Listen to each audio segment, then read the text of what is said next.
Oh, Lord, forgive me. I didn't mean to do that. Oh.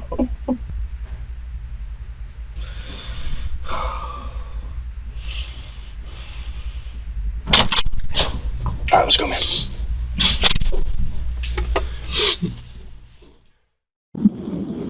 MedStar, what's the address of your emergency? I was on the interstate. I was passing exit. It was on exit 2. She ran in head first into the guardrail. It was really, really bad. Okay. All right. And give me that cross street again of where she's at. I'm going into Fort Worth. It was on exit 2. I'm passing the Granbury exit right now. It's the exit back. I'm passing exit 429A, so it was about 2 miles back. I'm sure other cars are going to be calling in. It was bad. Okay. Are you going northbound or southbound? I'm going into Fort Worth. I'm on I-40 right now. Into Fort Worth? I was coming from Lake Worth into Fort Worth. Okay. Was the accident northbound or southbound? She was in front of me, so I don't know. I'm new here. I'm passing Denbrook right now. Detectives dance around the truth, but Watson's body language screams guilt. Notice how he clings to denial until the dam breaks. Road rage isn't just yelling. It's a trigger pull away from tragedy. On April 1st, at approximately 11:45 a.m., Fort Worth Police Dispatch received a call reporting a major accident. The caller stated that a black Toyota Camry had veered off the roadway into the median before colliding with a guardrail and coming to a stop. When officers arrived at the scene, they quickly realized this was no ordinary car accident. The driver, a 70-year-old female, had suffered a gunshot wound to the head. Investigators immediately suspected she had been shot by a passing motorist in what appeared to be a road rage incident. The victim, later identified as 70-year-old Julia Gregor, was rushed to the hospital in critical condition. Detectives began canvassing the area, speaking with motorists who had witnessed the accident. Several witnesses reported seeing a white SUV speeding away from the scene moments after the crash. Using traffic cameras and the reported time of the incident, investigators were able to identify the make and model of the suspect's vehicle. However, the footage was too blurry to discern a license plate number, leaving detectives without a clear lead. That changed a few days later, when police received an anonymous tip that pointed them to 34-year-old Jeffrey Watson. With this new information, detectives tracked Watson down and brought him to the station for questioning. What followed was an interrogation that could determine whether he was a witness or the person responsible for Julia Gregor's shooting.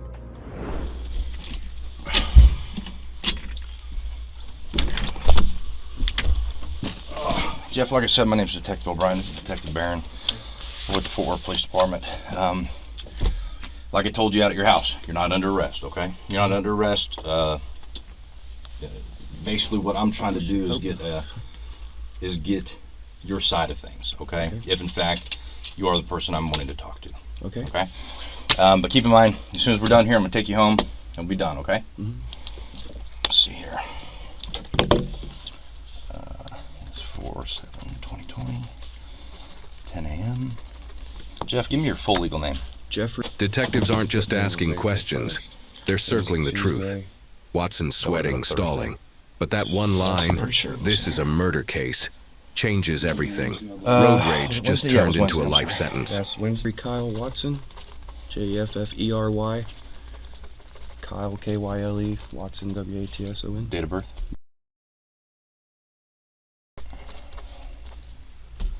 And what's a good phone number for you?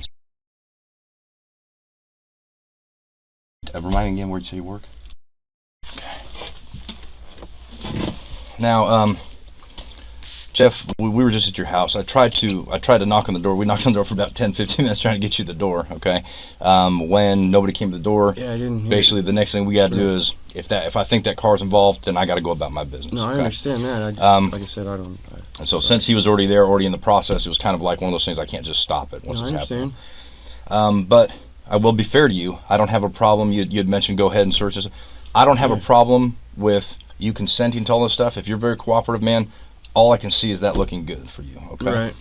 Let me tell you what's going on. Okay, I'm investigating a death of an individual that happened about a week ago.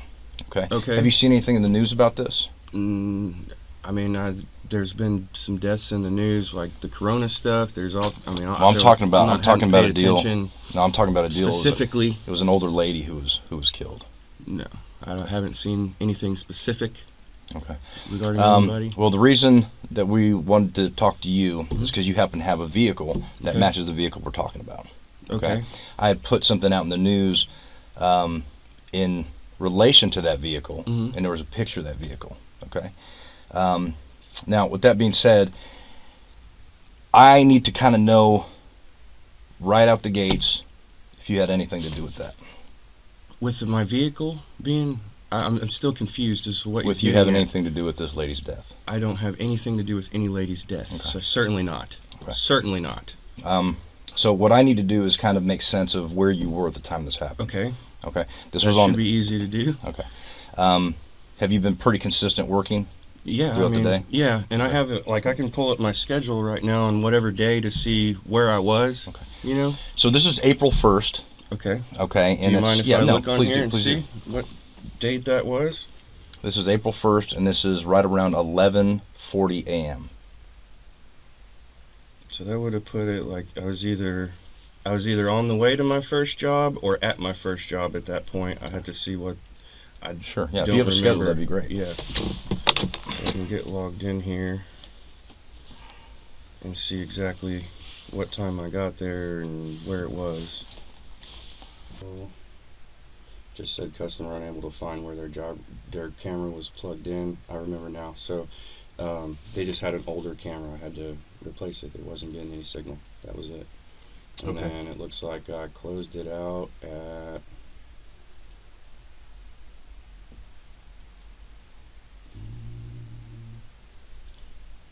completed. No, it doesn't say what time it was closed.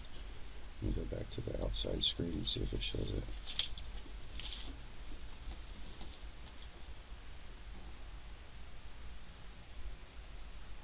It's today's Wednesday 1st.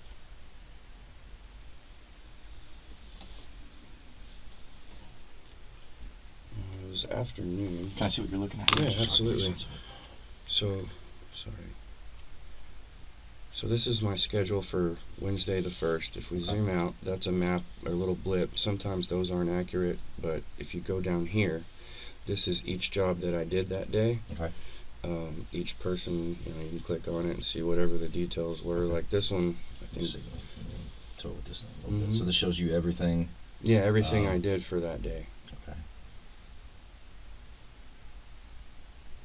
And it should say like it should show my. So how do you go back to all of them to show all the spots? Hit refresh. Actually, let's go to this schedule. And then swipe back. Yeah, go Wednesday.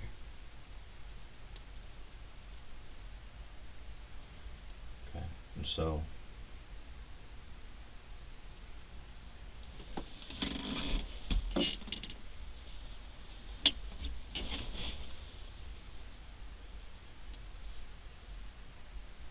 Stefan works with me too. Like he's not technically supposed to. So this is the lady's information and all that? Yeah, absolutely. Okay. Yeah. Okay, you mind if I take a picture of that? No, I don't care. Okay.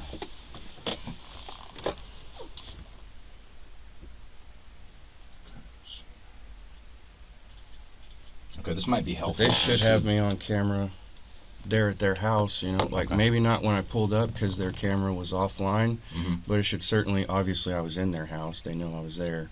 So you could talk to them if you wanted to see where I was, but I should be on camera leaving there too, So, and let me ask you this: Do you work with anybody? Was there anybody with you? I have Stefan, my cousin that lives with me. Okay. He works with me. Okay. Was he with you that day? He was. Yeah, okay. He's with me all the time. Like I said, he's not. If you Stefan, spell Stefan. Steffan. He's not technically supposed to be with me. He's not. He doesn't work. I have him go with me because for 10 years I worked for Charter Spectrum as like a line tech. I ended up hurting my shoulder and stuff, and I'm kind of fat, obviously. He gets through the attics faster than I do. What's Stefan's last name? I can't remember that part.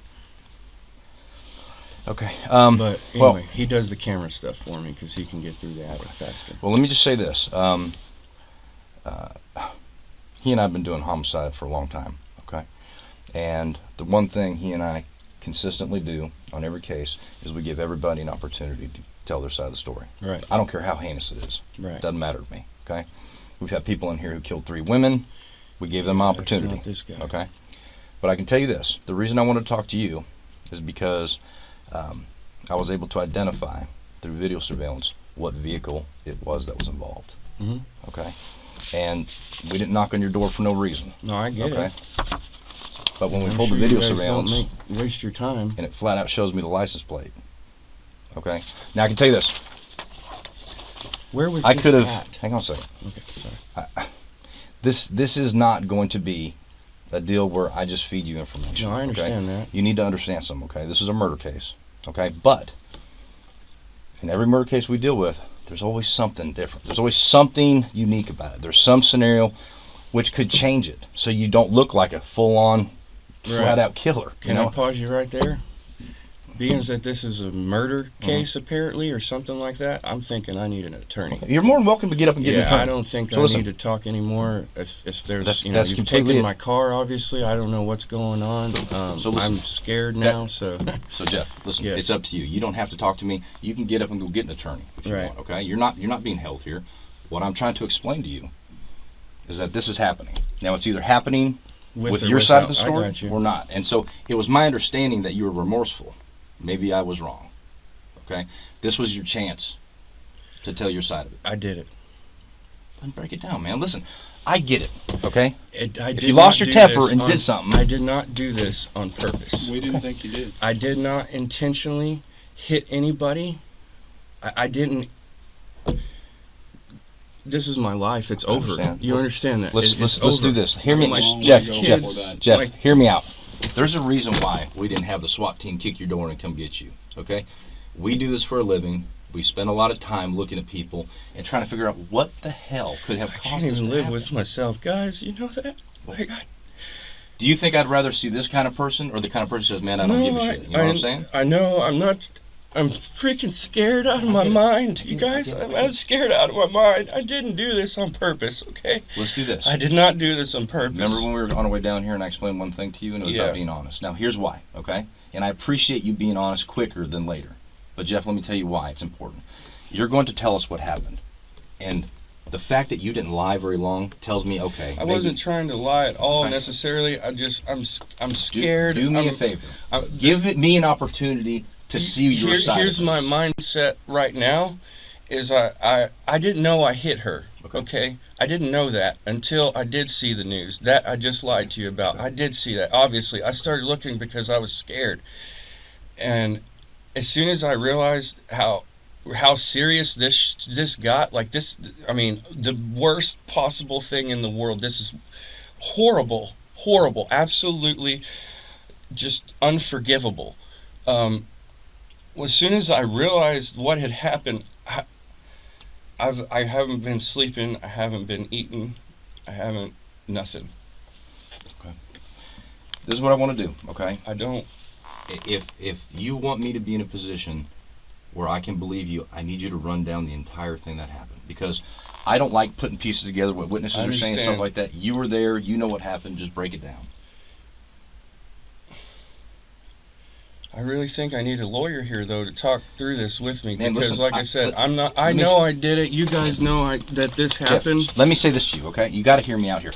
You're not under arrest. You're free to leave at any time. If you want to go get a lawyer, you can. I'm not trying to leave. Listen to me. I'm trying to give you an opportunity. You just said I did it. I know. Now, instead of just saying I did it, why don't you say, man, this is what happened. So here's what happened, all right? So starting off the night before, or the day before this all happened, my wife was cleaning my son's room, and we had some issues where my son has like been the perfect kid growing up. He got in some trouble because he started hanging out with this other kid, okay? He got in some trouble. He started, they were running around doing things they shouldn't be doing, basically. They ended up buying a flare gun from Walmart and shot it at Diamond Hill at the school. Okay. So I had a what is he? Basically like an arson investigator, call me and let me know that, basically what had happened with my son, and I was dealing with all that. This was, a month ago or so, or 2 months ago now. So we're waiting on that, and then yes, I thought I took everything away from my son because I didn't want him. I felt like I gave him too much freedom, Okay. Took everything away from him. I felt horrible about it, that kind of thing. We ended up slowly giving him stuff back, and then the day before this happened, my wife goes in his room, found a drawer full of cigarettes and cigarette ash and everything. He'd been smoking cigarettes. I was completely devastated, and I lost my temper. I was yelling, I just felt like I was a complete failure. I felt like everything that I thought I was good at, I failed. The only thing I thought I was good at was being a dad. I failed. That's what I thought. And then that morning, somebody kept calling my phone. I don't know who it was. They kept calling my phone. My phone was going crazy, and I just answered it. I yelled at them. I had a horrible morning that morning. We're running late to work. I'm technically supposed to be at work at 10. Okay. We're on the way to work. We're going to work. I was in the left lane. There was a vehicle in front of me. It was a black car or dark colored car. I go around. Well, I wait for a little bit, and I wasn't like right up on their ass or anything like that. I wait for a little bit, and they had plenty of time to move over, and they didn't move over, and I was frustrated already. I moved over, and I start to go around. And as we're going around, I just glanced over and I see this person flipping me off. I get, in front of them or whatever, and I'm starting to go, and I can still see 2 fingers now coming up. And I'm like, man, this is bullshit. And I hit the brakes and I come to a stop basically. And then I'm like, this is crap. And then I start pulling off. I tell Stefan, I said, hey man, hand me that gun. I'm going to shoot her tire out. I said, this is pissing me off. I'm tired of everybody flipping me off, and I was pissed, and I lost it. Okay. And I don't want to involve Stefan because it wasn't his fault. You know what I'm saying? If he didn't hand it to me out of the bag, I was gonna grab it. It wasn't him. You know what I'm saying? It's my gun. This is what I'll do for you. Okay. If Stefan's telling the truth, that's great. If he's not, I will give you an opportunity. Well, I have a feeling he's gonna try to tell you he don't know nothing. I understand that, and if that happens, it happens. And I'm telling you, I will give you an opportunity to talk some sense into him. Thank you. Okay, go ahead. So I told him, hand me that gun, I'm going to shoot her tire out. And he goes, and grabbed it out of the, kind of picked it up out of the bag, and I snatched it from his hand. I looked half over like this. I saw her tire. I went pop, pop, 2 shots like that. I wasn't even looking this way. It was at what I swear it was her tire. I've never shot at a moving target. I've been to the range plenty of times. I have my license to carry that. It's not that. I was not trying to hit this person at all. I didn't know it was an old lady. I couldn't tell that. Okay. I didn't know she was, 70 years old until I seen that. What did you know about her? I mean, clearly absolutely shit. I didn't know nothing other than she flipped me off. That's it. So you could see it was a female. I knew it was a female flipping me off, and I was not trying to. I didn't try to point it at her. Let's take this step by step, okay? Mm-hmm. What kind of gun was it? It was a Glock 43. Where is that gun now? It's in my attic. Okay. 43X? Yes. Okay. One of the things I'm going to have to do is I got to get this is what's going on at the house right now. The house is on lockdown. Okay.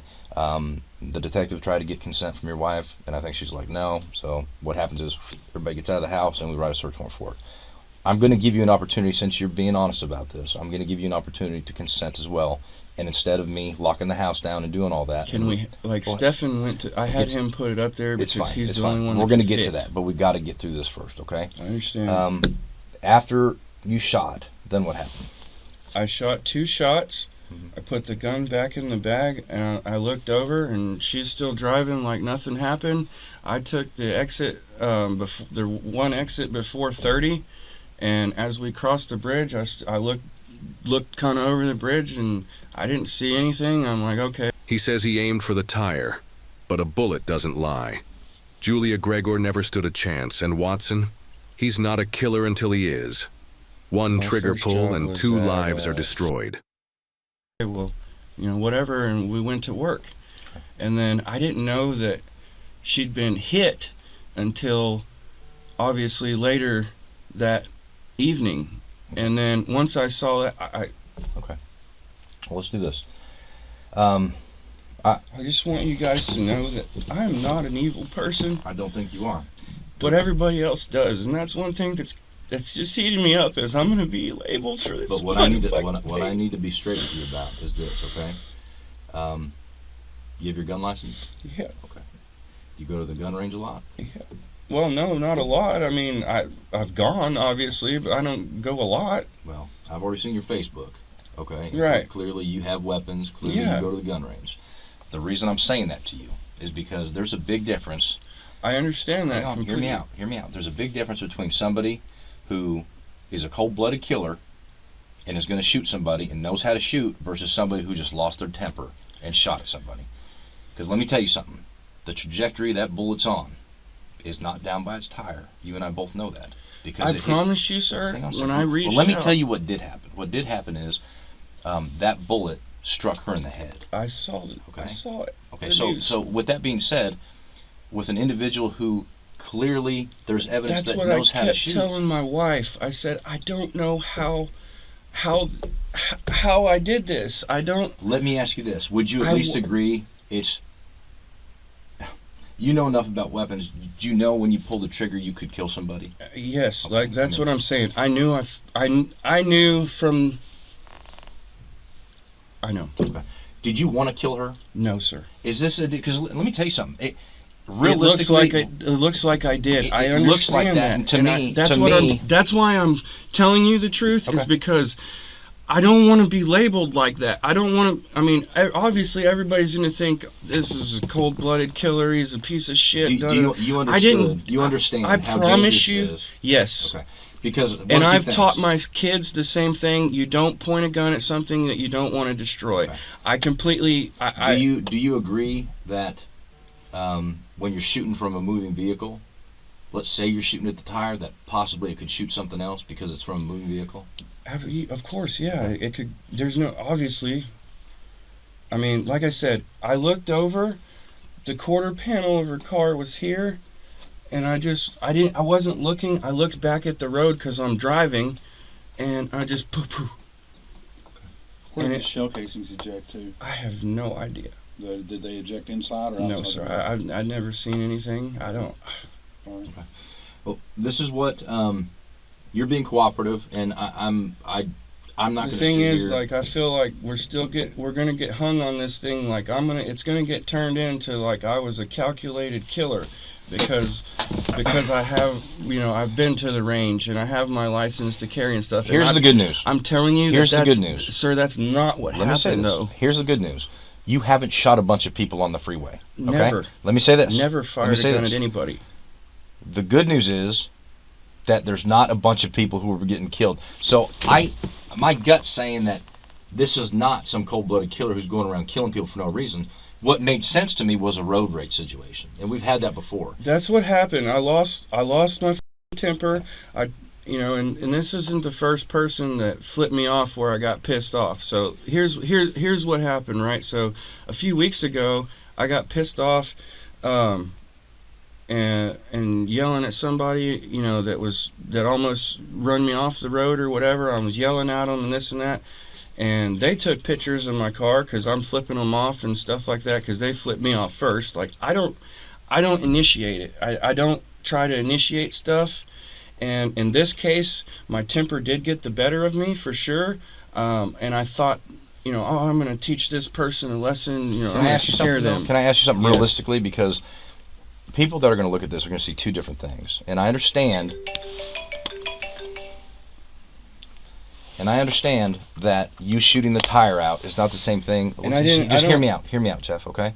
Because I want to make sure that I'm giving you the information, because you're being straight with me, I'm going to be straight with you. The people who are going to make decisions on this, they're going to ask one of two things. One, did he try to shoot her in the head and kill her? Hold on. Absolutely. Or two, did he try to shoot her tire out? And if he did, does he not know that could also cause an accident and cause her to die? You know what I'm saying? Let me ask you this, because this is what they're going to ask me. Do I think he'd ever do something like this again? I would never. Why?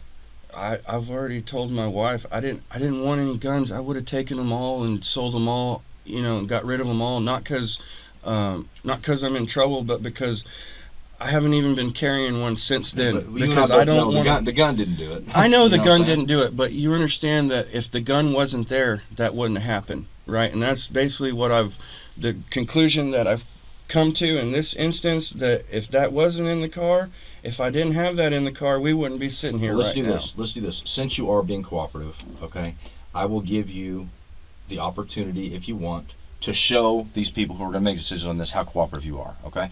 This is what I need. I need to download your phone. I need to search your vehicle. I need to search your house and collect that gun, okay? It's up to you if you want me to do it through a search warrant, or it's up to you if you want to consent to it. If you consent to it, I can tell you this. Put yourself in their shoes. Are you more likely to believe the person who's like, hey man, all right, I screwed up, boom, here it is. You know what I'm saying? And I've told you everything. I understand that. Are you okay with me downloading your phone? Yeah. Okay, are you okay with me searching your vehicle? Yeah. Are you okay with me searching the house? Yeah. So this is what we're going to do. I'm going to get paperwork done for all three of those items. I'm going to take you back to the house, and I'm going to let you talk to your wife, okay? And I think it's probably, since I already know it's in there, it's kind of silly to put me through the time of doing a search warrant to where it just makes you look like now you're giving us the finger, okay? This is what I want to do. Listen, Jeff, I appreciate you being straight with me, okay? You could see how that wouldn't have gone good for you, right? No, I wasn't. Okay, listen, man. I haven't made any decisions on this. This is what, especially now with this thing going on with this virus, we're not just chucking people in jail like this. No, I okay? understand that, but that's where I deserve to be. Let's do this. Let me get done what we need to get done. I'm going to talk to people who are going to make decisions on this, and there's a very strong possibility I'll probably call you back and want to talk to you again, okay? Because if they have questions for me, I'm going to have to ask you those questions. Is that fair? Okay. The thing I really want you to understand, sir, is I did not mean to hit her. I did not. Okay.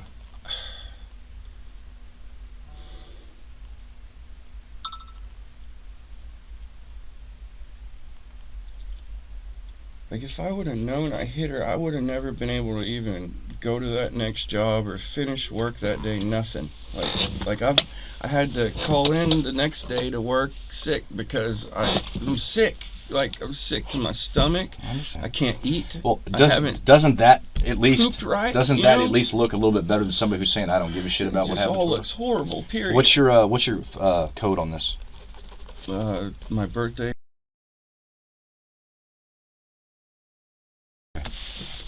He's gonna bring that paperwork in, and then we'll get you back to the house. We'll get this thing done, okay?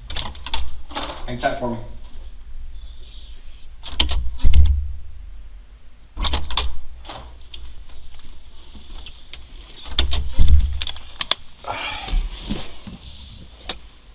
Sounds like Stefan's being honest. Stefan, you're the one that told y'all about it? No. What? Do me a favor. These are consent forms. This is for. I have a little bit of weed in the house, like not like literally a little bit. Like it's personal.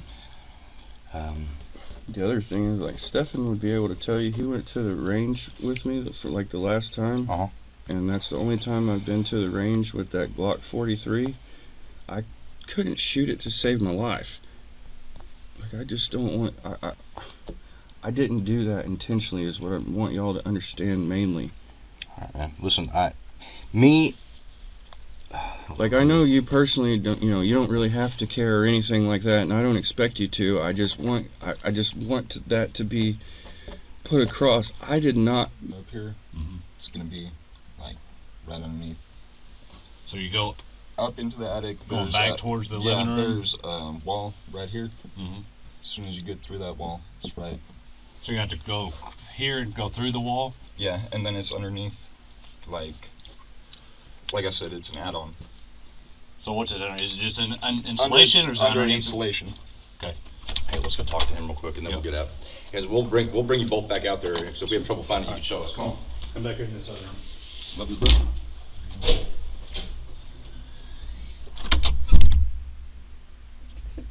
He did do that. Oh.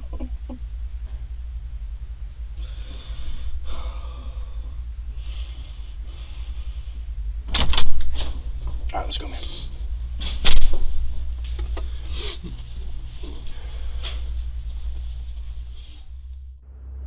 During his confession, Jeffrey Watson recounted the events leading up to the shooting. According to a Fort Worth police report, Julia Gregor's Toyota Camry was traveling in the fast lane of West Loop 820 with Watson's vehicle behind hers. At some point, Gregor tapped her brakes. As Watson passed her, she flipped him off. Fueled by rage, Watson grabbed his Glock handgun and aimed it at her vehicle, later telling detectives that he had intended to hit her tires. Instead, the bullet struck Gregor in the head, causing her to lose control and crash. Following Watson's confession, detectives worked to corroborate his story. They spoke with both his wife and Stefan, the passenger in his vehicle, at the time of the shooting. Their statements aligned with Watson's account of the road rage incident. Investigators then conducted a search of Watson's home, where they recovered the Glock handgun hidden in his attic. Ballistics testing confirmed it was the weapon used in the crime.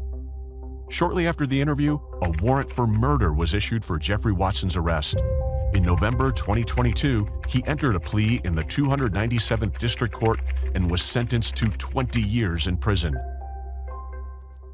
Julia Gregor, 70 years old at the time of her death, leaves behind a loving family, including grandchildren who adored her. She was known for her love of antique shopping, fishing, and most of all, spending time with her family.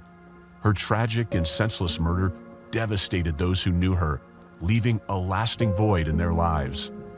What began as a moment of road rage escalated into a fatal act of violence, one that serves as a chilling reminder of the 20 years in prison won't bring Julia back. Her grandkids will grow up with photos, not memories. And Watson? He's a warning. Anger is a loaded gun. And share this story because the next moment of rage could be yours. Reversible consequences of impulse anger behind the wheel.